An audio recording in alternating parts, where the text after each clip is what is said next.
Hello, my name is Opal Singleton. I am the president and CEO of Million Kids, an organization that combats trafficking, sextortion, social media exploitation, and child pornography. This is an insider alert. We do case announcements and also case analysis. We talk about new technologies, and we also talk about changes in legislation.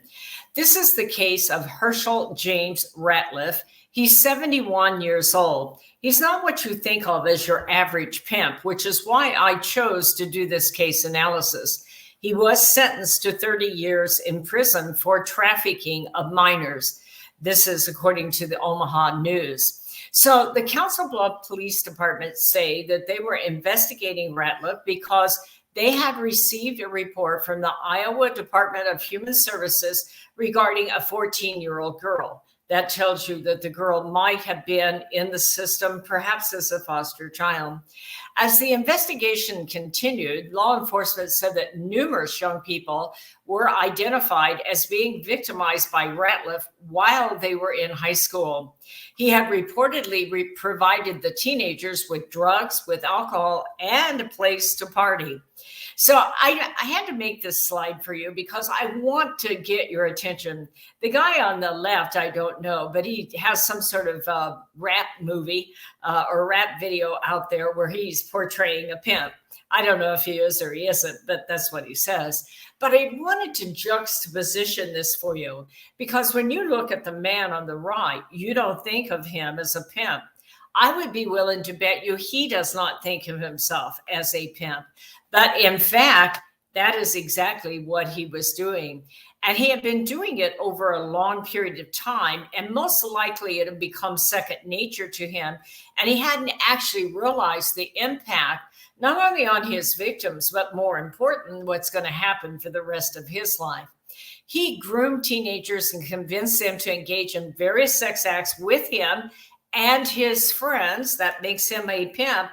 For money, alcohol, or drugs. It doesn't always have to be for money, by the way. It can be for anything of value, a tank of gas, a bottle of alcohol, or drugs.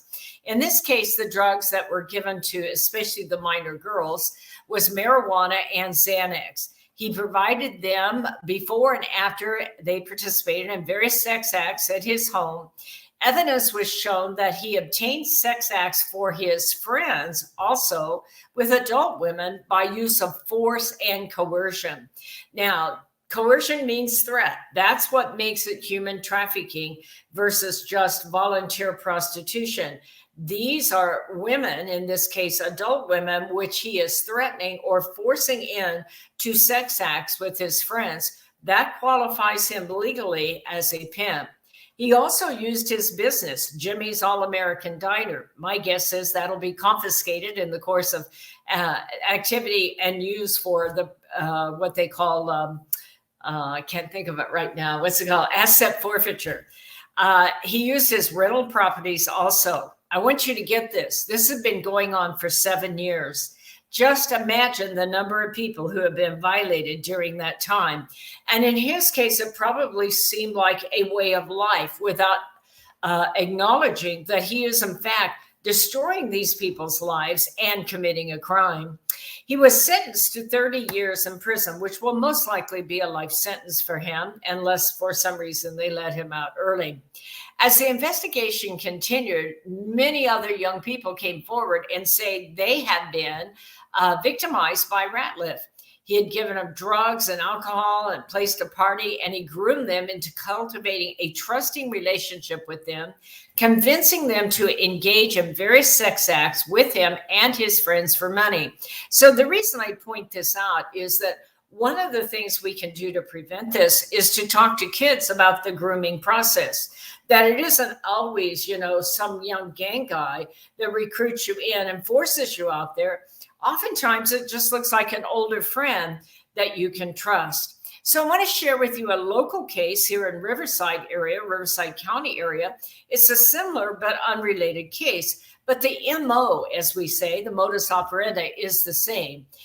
In this case, they were grooming and recruiting minors. In this case, they were minor males with gifts, providing minors with alcohol and video gaming, developed a sexual relationship with underage boys. These boys thought maybe they're gay and that they really had a trusting relationship with the perpetrator.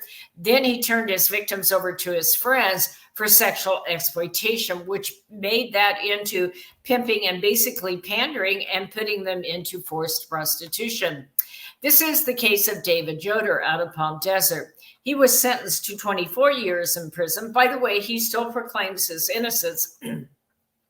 Although I will say that even up till today, in recent times, people have come forward and said, he gave me a helmet, he gave me a skateboard.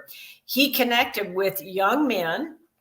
He would hang out at skateboard parks and he would buy them skateboards and knee pads and helmets and all the things they didn't have. He would bring them back to his home, and then they would play video games and drink beer and pizza, and they did not realize they were being groomed for a sex act. These were young males. He began then in a relationship with them, and they have begun to think of themselves as gay and trusted him. But then when it was over, as the relationship developed and he was moving on to another victim, he would then turn them over to his friends, who each of them have just been convicted with, I believe, 50 years apiece. This is Thompson, I know, on the one left-hand side. All of these guys were part of a sex trafficking ring. So there are two final takeaways I want to say. Most likely, neither David Yoder or HERSHEL Ratliff ever saw themselves as pimps or human traffickers. They are pedophiles, and they have a sense of entitlement. In my experience, few pedophiles have cognitive understanding that their actions are going to get them 20 or 30 years in prison, as it should, but they will not understand that while they're committing the crime. They don't want to look at it, and they wouldn't probably believe it if you tried to tell them. This is also true of most child pornographers in the cases that I've examined and looked at, who exploit minors online. I believe we need more awareness campaigns regarding child sex crimes and the long-term effects that has on the victims, and a commitment to enforcing those longer penalties. I see a movement, especially in California, to do away with enhanced sentencing and let sex offenders out early under SB 357. I've fought on that, and I've lost, and now they're going to get out. We have to have long sentences, and we have to stand by those sentences. These people are predators. I also want you to look at how this has changed those victims' lives forever. These kids are young kids. They're just coming out of puberty. They will blame themselves. This is what I call the phantom relationship, because they are involved. That's the hard part of this crime, is the victim is part of the decision-making process. They took the drugs, they took the helmets or the knee pads or the alcohol or the Xanax. And so they participated in that. And at that point, they will blame themselves, and the perpetrator will blame them. These victims are groomed and exploited, oftentimes as they're either going through puberty or coming out of puberty, and it will change their self-image forever. It will change their sense of self-value, their sexual self-image, their relationships. Their families will also experience a sense of violation and failure to protect and disappointment, and especially the loss of innocence. This is a family crime, and we have to look at it. So there's much work to be done here, but my role in educating you is I want you to look beyond the situation and realize you can be 70 years old and be a pimp, even if you don't look like one. You can be a 50 or 40-year-old school teacher and be in sexual exploitation and pandering and pimping, even if you don't recognize it yourself. We have to teach our kids. They're looking for available and vulnerable. Do not be low-hanging fruit. You know who you are, what you stand for, and don't get sucked in by easy money schemes. Easy money schemes will be the most expensive money you ever earn. Please share that with your young people. If you know anybody who's being violated, whether they're being sextorted and blackmailed, or they're actually being put into commercial sex of some sort, or maybe child pornography, be sure and report it. You can report it at this national hotline, and you can report anonymously. This is a Million Kids Insider Alert. I hope you'll follow us on all of our social media. And I hope that if you have it in your heart to donate to support our work so that we can keep this up, this is how you do it. Just simply go to millionkids.org, hit that donate button. If you want to email me, you can do that at opal@millionkids.org. Well, we'll see you next time on Insider Alerts. Give your family a big hug. Let them know how proud you are of them. Look at your children. Tell them that you are so proud to be their parent, and take good care of your spouse. Look at them and let them know, I believe in you. Until next time, I'll see you on Insider Alerts.